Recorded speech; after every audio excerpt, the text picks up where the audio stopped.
Hello दोस्तों, नमस्कार। एक बार फिर से आप सभी का हमारे सिविल स्क्वाड चैनल में स्वागत है। आज हम पढ़ेंगे केमिस्ट्री का लेक्चर नंबर 10।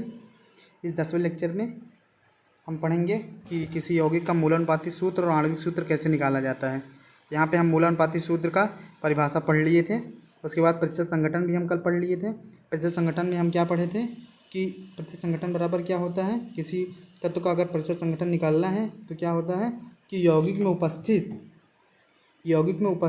उस तत्व का परमाणु भार गुणे 100 बटे यौगिक का मोलर द्रव्यमान।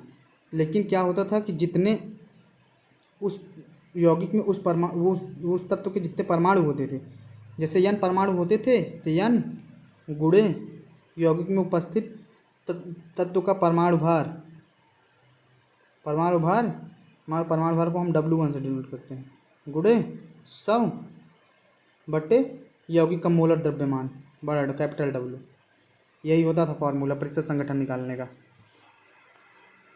किसी भी तरीके से समझ लो अपने तरीके से। अब हम ये पढ़े थे मूलानुपाती सूत्र। एक बार मैं फिर से बता रहा हूँ कि मूलानुपाती सूत्र क्या होता है कि मूलानुपाती सूत्र जो होता है वो किसी यौगिक में उपस्थित विभिन्न परमाणुओं के सरलतम पूर्ण संख्या अनुपात को व्यक्त करता है। किसी यौगिक में मतलब जो मूलानुपाती सूत्र होता है कि किसी यौगिक में कोई तत्व जो उपस्थित है वो पूर्ण संख्या में मतलब किस किस अनुपात में है। जैसे कि HCH2O, तो ये कार्बन देखो सब पूर्ण संख्या में है। कार्बन 1 है, हाइड्रोजन 2 है, ऑक्सीजन 1 है। तो मूलानुपाती सूत्र का अनुपात क्या होगा, C/H/O बराबर CHO का अनुपात 1/2/1। यही होता है मूलानुपाती सूत्र। आइए हम एग्जाम्पल लेके समझते हैं।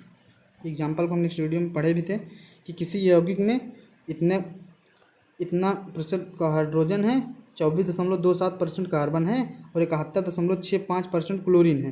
तो इस यौगिक का मोलर द्रव्यमान 98.96 है। तो इसके मूलानुपाती सूत्र और आणविक सूत्र क्या होगा। तो आओ इसको समझते हैं। पहले इसमें समझ लेते हैं तब अपन करेंगे। द्रव्यमान प्रतिशत को ग्राम में परिवर्तित करते हैं। ये जो कार्बन का द्रव्यमान प्रथम चरण में क्या होगा कि जो कार्बन और हाइड्रोजन और क्लोरीन का ये जो परसेंटेज दिया है इसको हम ग्राम में मतलब ऐसे ग्राम में मान लेंगे। इसको टोटल हम 100 ग्राम मानेंगे कि यौगिक का, चूँकि हमारे पास द्रव्यमान प्रतिशत उपलब्ध है अतः 100 ग्राम यौगिक को मानकर परिकलन करना सुविधाजनक होगा। यौगिक का जो द्रव्यमान मानेंगे कितना मानेंगे, 100 ग्राम मानेंगे। 100 ग्राम मानेंगे तो 100 ग्राम में हाइड्रोजन कितने ग्राम होगा, 4.07 ग्राम हाइड्रोजन होगा और 24.27 ग्राम कार्बन होगा और 71.65 ग्राम क्लोरीन होगा। और दूसरे चरण में क्या करेंगे, तत्व को मोलों की संख्या में परिवर्तित करेंगे। मोलों की संख्या मतलब मोल में परिवर्तित करेंगे। मोल बराबर क्या होता है,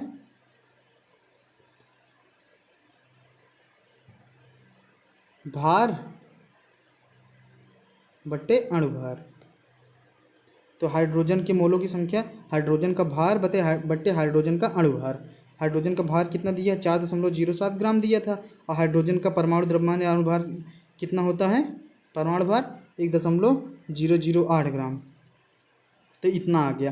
कार्बन के मोलों की संख्या इसलिए निकाल लेंगे, कार्बन का भार बटे कार्बन का परमाणु भार।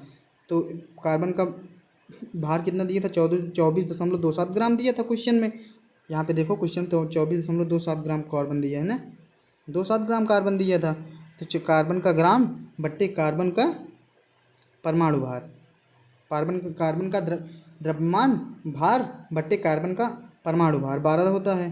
तो इसको इसमें भाग दे दिए तो कितना आ गया, 2.021। उसके बाद क्लोरीन का मोल निकालेंगे तो क्लोरीन के मोल बराबर क्लोरीन का भार बटे क्लोरीन का परमाणु भार। क्लोरीन का भार क्वेश्चन में देखो 71.65 दिया था और क्लोरीन का परमाणु भार 35.5 होता है, 35.5 लगभग होता है। तो ये आ गया 2.021। उसके बाद तीसरे चरण में क्या होता है कि जो प्राप्त मोल होता है, प्राप्त मोलों को सबसे छोटी संख्या से विभाजित करते हैं। जो इसमें सबसे छोटी संख्या है क्या है, 2.012। तो जब इसमें प्राप्त मोलों को सबसे छोटी संख्या से विभाजित करेंगे तो 2.012 में इसमें भी भाग देंगे, इसमें भी भाग देंगे, इसमें भी भाग देंगे, क्योंकि देखो सबसे छोटी संख्या यही है। ये बराबर है तो कोई भी एक छोटी मान लें। तो इसमें जब भाग देंगे तो इतने 2 बार जाएगा, ये 2 हाइड्रोजन का 2, हाइड्रोजन वाले में 2 जाएगा, इसमें 1 जाएगा, इसमें 1 जाएगा। तो हाइड्रोजन कार्बन और क्लोरीन का जो यही अनुपात हो जाएगा, हाइड्रोजन अनुपाते कार्बन अनुपाते क्लोरीन का जो अनुपात हो जाएगा कितना आएगा, 2:1:1। यही क्या होगा, यौगिक का मूलानुपाती सूत्र हो जाएगा। विभाजित करने पे HCCl 2:1:1 अनुपात में प्राप्त होगा। ये H को इधर कर दिया, हम क्या नहीं कर रहे थे कि H को इधर किए थे। यदि ये अनुपात पूर्ण संख्या ना हो, अगर ये अनुपात पूर्ण संख्या नहीं हो, मान अभी तो यहाँ पूर्ण संख्या आ गई है 2:1:1, मान लो अगर ये पूर्ण संख्या में ना होती तो इन्हें उपयुक्त संख्या से गुणा करके इसको पूर्ण में बनाते। जैसे मान लो ये आ जाता, मान लो भाग देते, जैसे यहाँ पे 1 आ गया है, 1 आया, यहाँ भी 1 आया, यहाँ भी 1 आया, 2 आया, सॉरी यहाँ।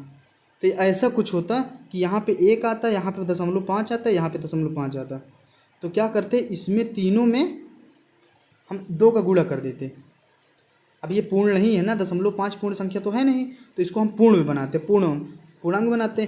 तो 2 तब क्या हो जाता, 2:1:1, तब मूल अनुपाती सूत्र होता है। बट यहाँ पे क्या हुआ कि डायरेक्ट ही निकल गया, 2:1:1 पूर्ण संख्या में है, तो यही यौगिक का मूल अनुपाती सूत्र हो जाएगा। C जो मूल अनुपाती सूत्र होगा CH2Cl, यही यौगिक का मूल अनुपाती सूत्र हो जाएगा। यहाँ पे देखो, यदि ये अनुपात पूर्ण संख्या में ना हो तो उन्हें उपयुक्त संख्या से गुणा करके पूर्ण संख्या में परिवर्तित किया जा सकता है।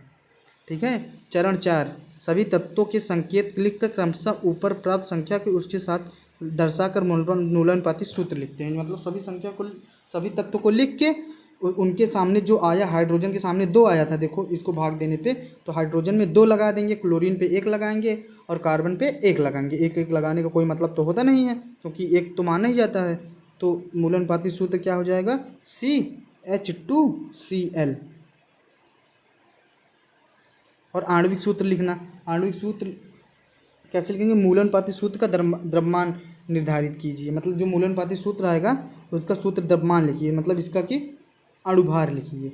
इसका अणुभार कितना आएगा, 12, 2, 14 और 35.5, 35, 10, 45, 4, 49.5 आ जाएगा, लगभग 49.48 आया, क्योंकि क्लोरीन का हम 35.5 लिए थे, वो 35.4 और करके कुछ लिए थे, तो इसीलिए इनका थोड़ा कम आया है। तो 49.5 आएगा। फिर मोलर द्रव्यमान को मूलानुपाती सूत्र से विभाजित कीजिए। क्या कहते हैं, मोलर द्रव्यमान जो आएगा, मोलर द्रव्यमान जो यौगिक का मोलर द्रव्यमान आएगा उसको मूलानुपाती सूत्र द्रव्यमान से विभाजित करना पड़ेगा। मोलर द्रव्यमान यौगिक का वहाँ क्वेश्चन में दिया हुआ था, देखो यहाँ क्वेश्चन में यौगिक का मोलर द्रव्यमान दिया होगा, इसमें भाग देंगे मूलानुपाती सूत्र द्रव्यमान का। मूलानुपाती सूत्र द्रव्यमान का भाग देंगे तो एक स्मॉल n की वैल्यू निकलेगी। तो स्मॉल n बराबर क्या होता है, यौगिक का मोलर द्रव्यमान बट्टे मूलानुपाती सूत्र द्रव्यमान। स्मॉल n बराबर क्या होता है, स्मॉल n बराबर यौगिक का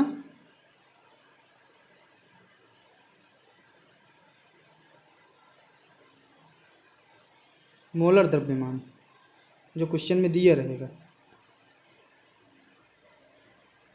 बट्टे मूलानुपाती सूत्र द्रव्यमान। मूलानुपाती सूत्र द्रव्यमान कहाँ से निकलेगा, जो हम पूरा प्रोसेस करके मूलानुपाती सूत्र निकाले हैं तो उसी का मूलानुपाती सूत्र द्रव्यमान भी निकालेंगे। कितना हम निकाले थे, 49.5।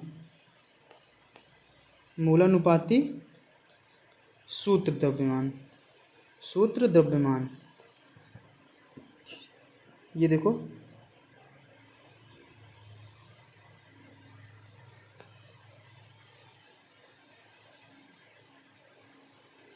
तो उसमें स्मॉल n की वैल्यू मिल जाएगी। तो स्मॉल n की जो वैल्यू मिलेगी उसी मूलानुपाती सूत्र का होल n होता है।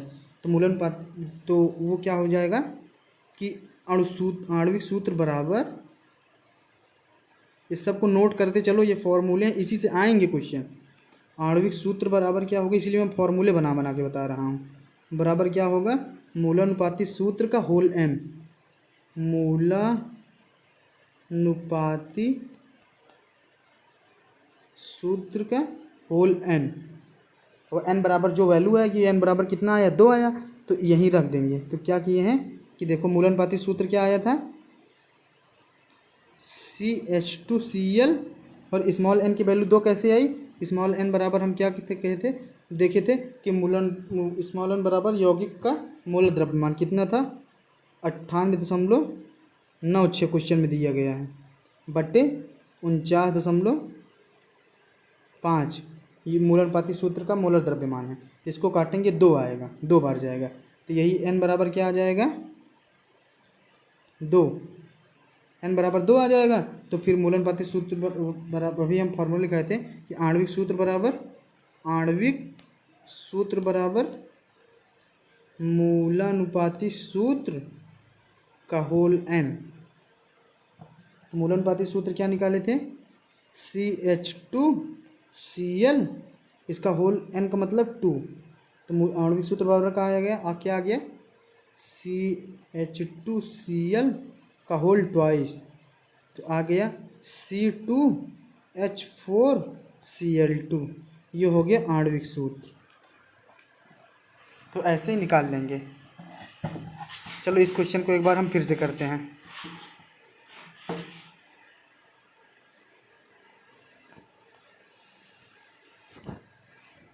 यहाँ पे हाइड्रोजन कितना परसेंट दिया है, हाइड्रोजन बराबर दिया है 4.07%। उसके बाद कार्बन कितना दिया है, और क्या दिया, क्लोरीन कितना दिया है,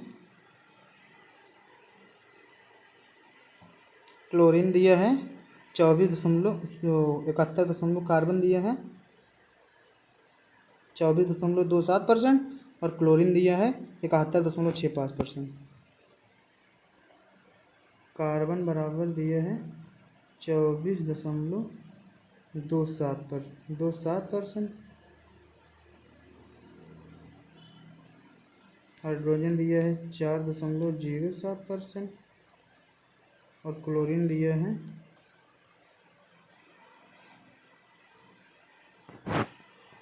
71.65%।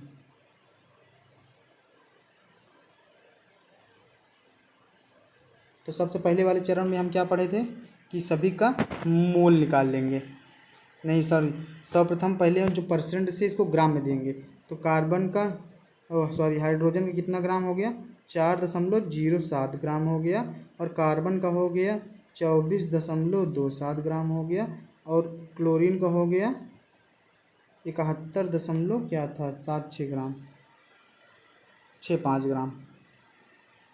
क्लोरीन हो गया 71.65 ग्राम। ठीक, हम सब क्या करेंगे, पहले ग्राम में व्यक्त कर लें। हम ग्राम में कैसे व्यक्त, हम पूरे जो यौगिक को मानते हैं वो 100 ग्राम में मानते हैं। जब यौगिक पूरा 100 ग्राम में हो जाएगा तो ये जितना परसेंट रहेगा उतना ग्राम हो जाएगा। तो इसके अब क्या करेंगे, सबका हम अलग अलग मोल निकालेंगे। मोल कैसे निकालते हैं, मोल बराबर हम जानते हैं, मोल बराबर होता है भार बटे परमाणु भार। हाँ, तो हाइड्रोजन का भार, हाइड्रोजन का जब निकालेंगे, हाइड्रोजन के मोल निकालेंगे, हाइड्रोजन के मोल बराबर हाइड्रोजन का भार कितना है 4.07 बटे हाइड्रोजन का परमाणु भार 1 होता है, तो कितना आ जाएगा ये 4.07। हाइड्रोजन का निकाल लिए। अब इसका निकालेंगे कार्बन के मोलों की संख्या। अब कार्बन के मोलों की संख्या निकालेंगे, कार्बन के मोल, चाहे मोल का हो चाहे मोलों की संख्या का, हम मोल बराबर कार्बन का भार 24.27 भागे कार्बन का परमाणु भार कितना होता है 12, 24.27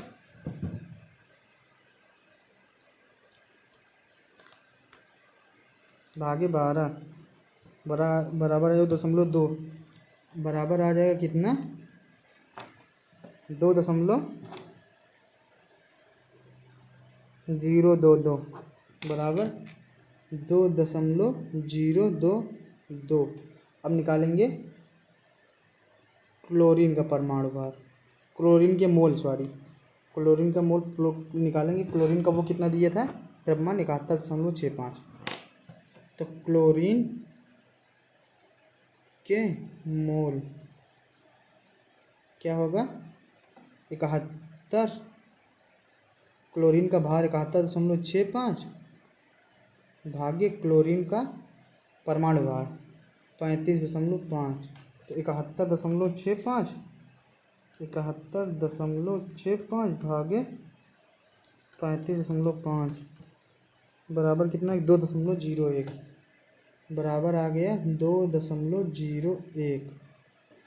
तो अब यहाँ पे क्या करेंगे कि सबके पहले मोल लिख लेंगे। हाइड्रोजन के कितना था, हाइड्रोजन कितने मोल थे, 4.04। कार्बन का कितना था, 2.02। और इसका कितना था, क्लोरीन का 2.018। तो 18 को क्या 8 हटा देंगे, सार्थक अंक में पढ़े थे, यहाँ पे 2 लिख देंगे, इसको हटा देंगे। ठीक, अब क्या करेंगे, क्या बताया था कि इन तीनों में सबसे छोटी संख्या से सब में भाग देंगे। तीनों के मोलों में सबसे छोटी संख्या क्या है, कार्बन और क्लोरीन के बराबर है, तो कोई भी छोटी, मतलब दोनों बराबर है तो किसी से भी भाग, वही बात तो वही होगी। तो इसमें जब भाग देंगे तो इसमें आ जाएगा 2 बार जाएगा, और क्लोरीन वाले, कार्बन वाले में 1 बार जाएगा, और क्लोरीन वाले में 1 बार जाएगा। तो C अनुपाते H अनुपाते Cl कितना हो जाएगा, यहाँ पे देखो, H अनुपाते C अनुपाते Cl इक्वल टू 2:1:1। तो इसका मूलानुपाती सूत्र क्या हो जाएगा, मूलानुपाती सूत्र बराबर कितना हो जाएगा, जितना H रहेगा, जितना C रहेगा, जो जो अनुपात रहेगा वही उसके सामने, मतलब उसमें लग जाएगा, उसके परमाणु की संख्या, जितने परमाणु उसमें जुड़ जाएंगे।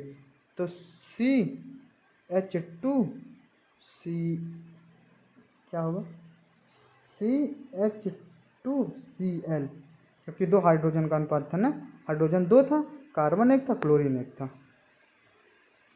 अब हम मतलब ये तो मूलानुपाती सूत्र हो गया। अब पूछेंगे कि इसका आणविक सूत्र निकालो। तो आणविक सूत्र में मैं फार्मूला क्या बताया था, स्मॉल n बराबर क्या होता है, यौगिक का मोलर द्रव्यमान, यौगिक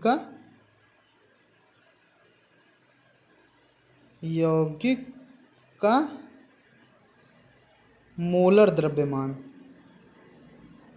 बटे मूलानुपाती सूत्र का मोलर द्रव्यमान, मूलानुपाती सूत्र का मोलर द्रव्यमान।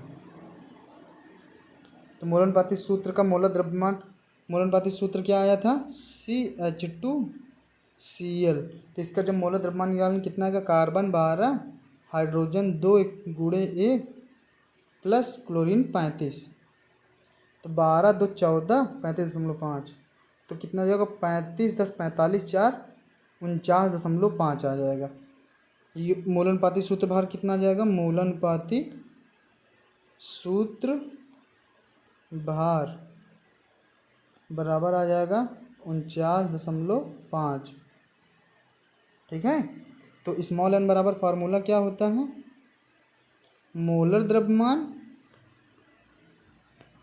बटे मूलानुपाती सूत्र द्रव्यमान, मूलानुपाती सूत्र द्रव्यमान।